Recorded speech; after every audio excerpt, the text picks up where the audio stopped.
ഇത് ഞാൻ എന്നെടുത്ത വ്ളോഗായിരിക്കും എന്ന് ഗസ് ചെയ്യാൻ പറ്റുന്നവർ ഒന്ന് കമൻറ്റ് ചെയ്യണേ. അപ്പോൾ പതിവ് പോലെ ഞാൻ പഞ്ചായത്തിലെത്തി. എല്ലാവരും ഭയങ്കര തിരക്കിട്ട വർക്കായിരുന്നു.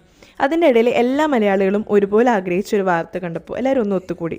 അത് കഴിഞ്ഞ് ആഹ്ലാദ പ്രകടനത്തിൻ്റെ ഭാഗമായിട്ട് കൈയടിയും വീഡിയോ എടുക്കലും എല്ലാം കഴിഞ്ഞ് പെട്ടെന്ന് തന്നെ എല്ലാവരും വർക്കിലേക്ക് കടന്നു. അങ്ങനെ വർക്കിലിരിക്കുന്ന സമയത്താണ് നമുക്ക് ലഡുവും ജിലേബിയായിട്ട് ദാസേട്ടൻ വന്നത്. ലഡുവും ജിലേബിയൊക്കെ കഴിക്കാൻ ആൾക്കാർ പറന്ന് പറന്നാണ് വന്നത്. ആ കൂട്ടത്തിൽ വന്ന രണ്ടുപേരായിരുന്നു അഖിലേട്ടനും റോണിയേട്ടനും. എവിടുന്നാണ് വന്നതെന്ന് പോലും മനസ്സിലായില്ല. കൂട്ടത്തിൽ ലിൻസേജ് വന്ന് ജിലേബി കഴിച്ചു പോയി. ജെറിഞ്ചാനാണെങ്കിൽ വ്ളോഗിൽ എങ്ങനെ ജിലേബി തിന്നണം ലഡു തിന്നണം എന്നുള്ള ക്ലാസ് പഠിച്ചുകൊണ്ടിരിക്കുകയായിരുന്നു. ഈ പഞ്ചായത്തിലെ ഇൻറ്റേൺഷിപ്പിന് ഞാൻ കയറിയ സമയത്ത് എനിക്ക് ഒട്ടും താല്പര്യം ഉണ്ടായിരുന്നില്ല.